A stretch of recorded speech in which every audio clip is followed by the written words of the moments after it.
Hi, welcome to my channel. My name is Loli. Today we will be using this pizza pan to create a wreath. I will be removing this paper and painting it using this linen white paint from Rust-Oleum. First of all, we remove the paper, make sure that no adhesive is there, and we give it 2 coats of this paint. I use my heat gun to help me along and speed up the drying process. I did the first coat and make sure that it was as best as I could, covering the entire surface and all the rim. Use my heat gun to dry it and give it another coat of paint. Once I was done with this, I took my sanding block and sanded off any rough edges or any bumps or anything like that to make it smooth surface. For use that window cling that I just showed you there. Make sure to remove all the dust by using some paper, and we are ready to use our window cling. This also came from DollarTree. It was a little bit troublesome to remove it, but I finally got it. So once I did that, I placed it right in the middle of my pizza pan there, making sure that all sides were equal. Just make sure your placement is exactly where you want it. Once I was happy and I knew what I was going to do, I went ahead and took my Mod Podge and used it all over the surface of the pan. I placed it first in the center where I was going to use the window cling, and I did a somewhat thick coat, but I spread it around evenly so I wouldn't have any bumps, and I remove any kind of debris or anything that might be on the pizza pan. Sometimes you get little gunk pieces from the Mod Podge, so I removed that. And once I was happy with the layer, I placed my window cling straight down where I wanted it, making sure that everything was straight. Try not to lift it. I did for a little part here, and if you see right there, I pulled up a little bit of my paint from the pizza pan, but I placed it back down. And like my daughter's art teacher had always told us, anytime you make a mistake, just make it a beautiful mistake. So I just made sure that everything was nice and straight and that all my bubbles were off of the window cling. And once everything was set properly, I took some paint. I took I believe it's Waverly chalk paint in the color steel. There it is.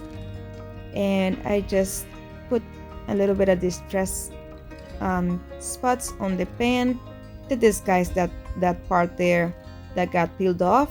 So I just added some paint to make it look like it's part of the design, and that just corrected my mistake. So I made my mistake a beautiful mistake. Once I was done doing that and everything was dry, I gave it another coat with my Mod Podge to make sure that all the surface had the same finish and you couldn't see that extra shiny spot where the window cling was added and then dull on the area that we painted with the chalk paint. So this is a way of making the entire surface look the same. Once that was dry, I took some of this Spanish moss and along with some of this raffia. The raffia came from Walmart, but you can find it also at Dollar Tree, and some of this floral moss as well that I found at the Dollar Tree. What I'm going to do is take a bit of each one of these items and cut them into small pieces. So here you see me pulling off some threads of the raffia there. I am going to bundle it up and just cut it into small pieces so it looks like straw. This was a little bit harder than I thought.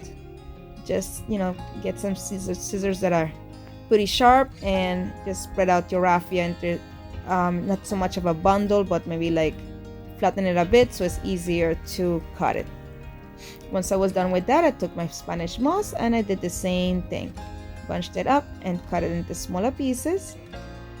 And Thankfully I didn't have to do this with the floral moss, the green one, because that one was a lot easier to handle. It already came in small pieces, so I just took a handful of it and mixed it all together.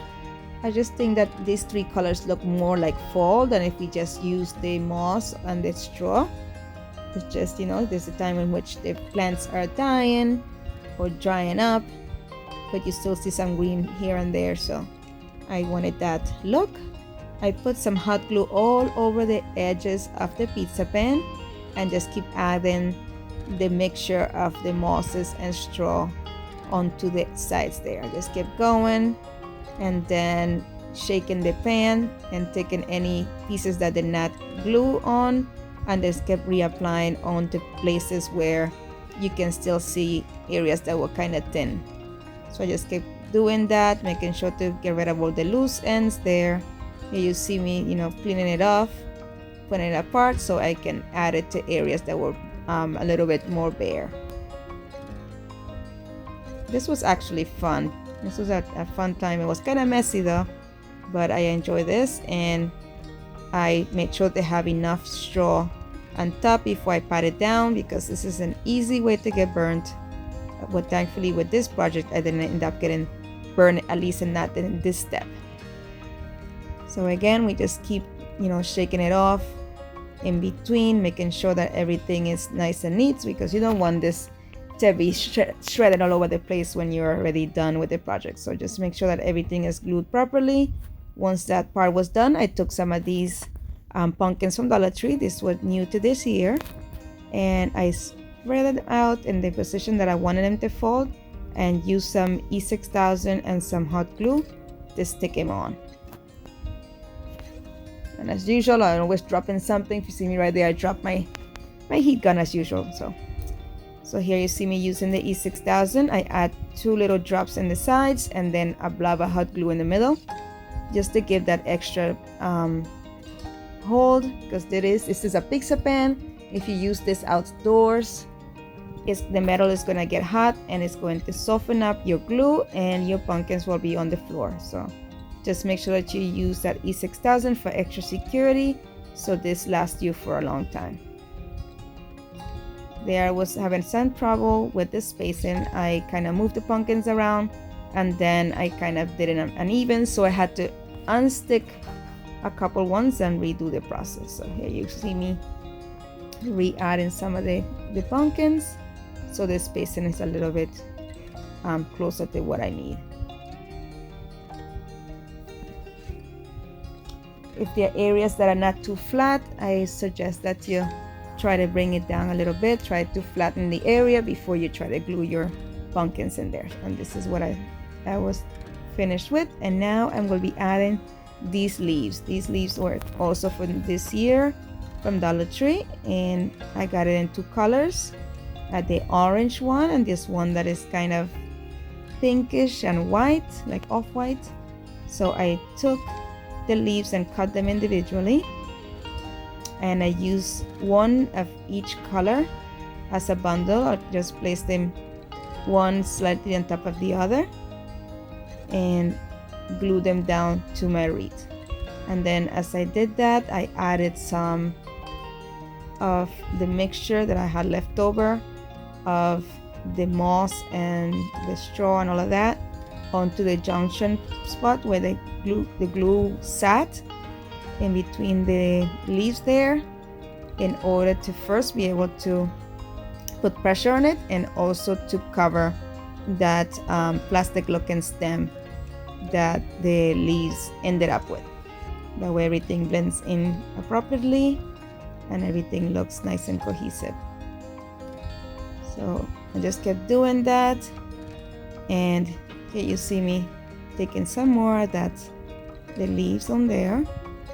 I was just trying to cut them as I go, so I wouldn't cut too many, but that didn't work out at the end. I ended up cutting too many anyway, but I wanted to make sure I had enough ready, and I just keep placing the moss in between there. Just again, be careful if you don't burn yourself on here. I would highly suggest using your any kind of finger protectors. DollarTree has some that are hot pink, that is perfect for doing this type of work. I always end up not bringing it over with me to my little crafting area there, and I end up improvising. So here I kind of just added everything together and put in the mixture there of the moss. It helped me a lot when not getting burnt. So here I was doing all right, and just make sure that you work and keep removing the loose pieces off your pan there in order to keep having enough to put around on your leaves. I did this in between every single pumpkin, and there right in front of the last pumpkin there. I have different plans for that area there at the top, so that's why you see that I didn't add any pumpkins to that. This was actually very, very enjoyable. I did this on a Sunday while you were watching a movie, so it was really fun. I really enjoyed making this product, and just by simple things, like if you think about it, this is a window cling, which is $1.25, pizza pan, which is $1.25, 2 bundles of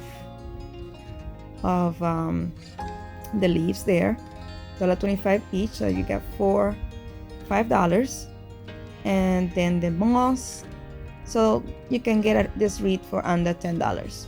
So I think that's a pretty good investment there, and it just looks so festive. I like the colors, how everything plays together, somehow everything matches, and it's just beautiful. I really enjoy making this project. So here you see me adding the leaves to the end of the last 2 pumpkins. I used the same exact what do you call it, method. Just kept adding them on and adding a little bit of the raffia and moss mixture. So for the next part, it's gonna be the top of the wreath on here. So I used this wreath bundles also from DollarTree, and I used 2 different colors. I used the one that had the orange tint to it and the ones that had the yellow tint to it. And here what I'm doing is bringing up all the stems so I can cut the wire above them. And I did 3 of these little stems.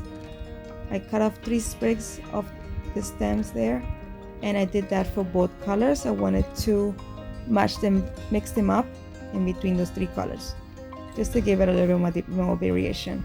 It looks more like fall, like that way. It's not all foliage from the same tree. It's always of the same color, throughout the time that the tree is going to go dormant. So I use 2 of one, and 2 of the yellow and 1 in the orange, and 2 of the orange and 1 in the yellow, and I just put each bundle to different sides of here. So the way that I tie them together is I took a little dab of hot glue and added to the stems there, and then I wrapped some of my jute cord all the way down, so I have a bigger surface to glue my stems to. So I did that with both sides. Then I crisscrossed them like this. I just kept messing with the placement, trying to get it, as best as I could of what I was envisioning. And since this is wire, it was easy to adjust them around, to spread them apart a little more, to make sure that each color and each element of these pieces here were showing and complementing the rest of the project there. So once I was happy with the placement, I took some hot glue and I placed it on there. I should have used some E6000 first. It kind of slipped my mind there, but I added it at the end once I remembered. I still had some surface area in the sides that I could add it to.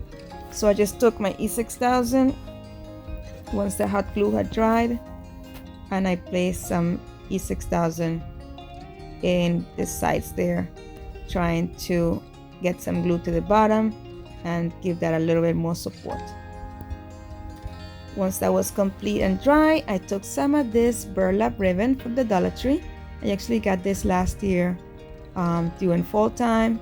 I haven't seen it in stores this year quite yet, but if I do, this is my last roll, so I will be getting some more. This was very, very helpful for me this year.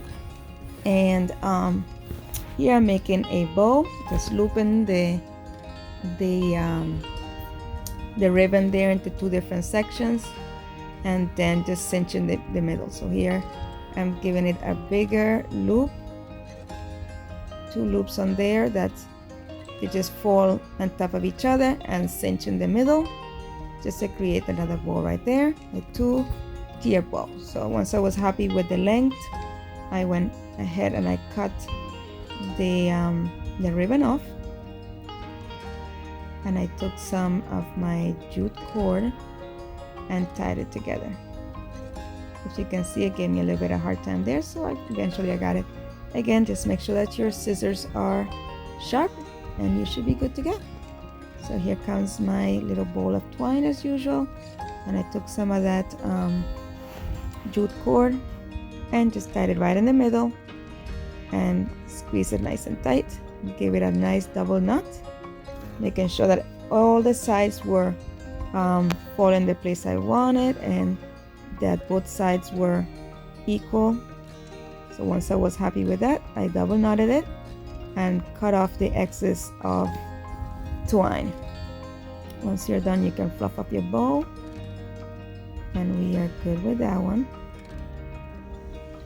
But we need some tails, so we're going to be working on that next once we are done cutting this off right here. Just checking another time, and now we will be working on making the tails.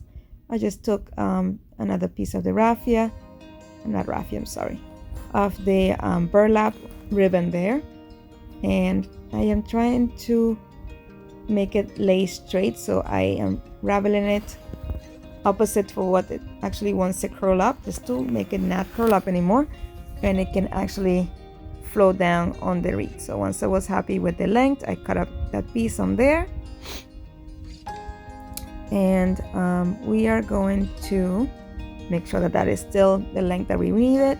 Once I was happy with that, now we are going to take those pieces there and we are going to dovetail the ends. Fold the ribbon in half like that and just cut it in an angle upwards towards the outside of the bow, and we're going to do that with both sides.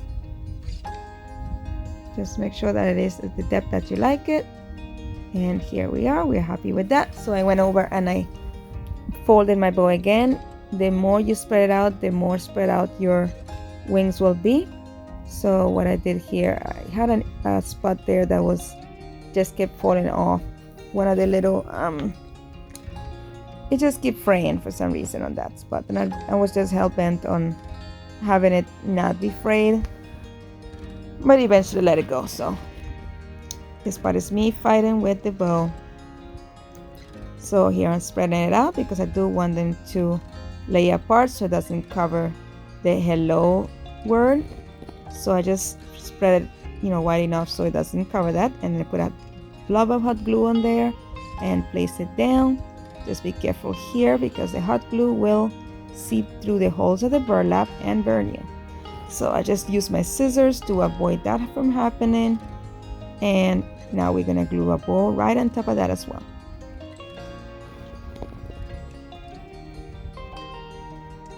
Once that was dry, I'm taking some rope from the DollarTree as well, and we are going to create a hanger for this wreath. The first thing I did was tie one end of the rope, making sure it is tight. I try to do it as close to the end of the rope as possible, and I apologize, that's a little bit out of focus there, or out of frame. So I measured there to see the size that I wanted the rope to be, and for that I needed to see the back a little bit. So I went over and I tied another knot on the level that I knew I was going to cut the rope at, and then snip it right off. And here you see me trying to figure out the spacement. I wanted to have the rope be shown when this is hanging, so I'm making sure that the length there is long enough to be seen in the front. Then I added some hot glue and put some masking tape right on top of that to allow it to have a little bit more security so it doesn't just fall off, because hot glue and metal don't really like each other. With time it will just fall apart. So I'm adding the masking tape to give it a little bit more security.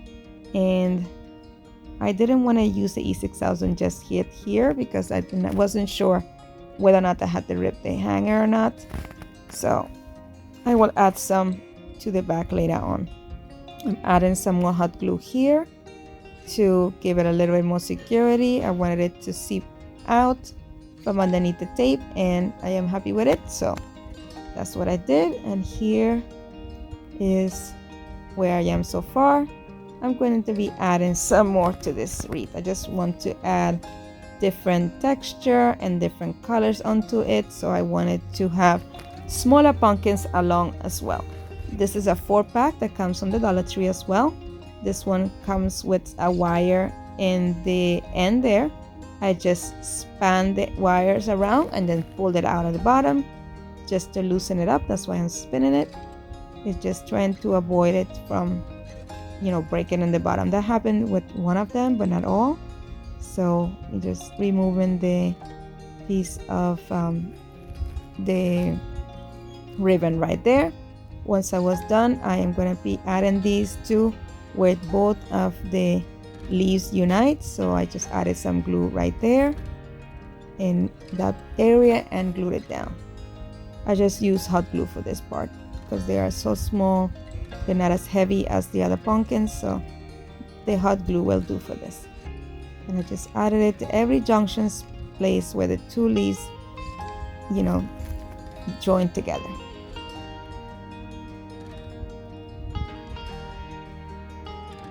Alright, and we did not have enough. We needed an extra one, so I took a second pack and used one more to add to the last junction right there. Alright,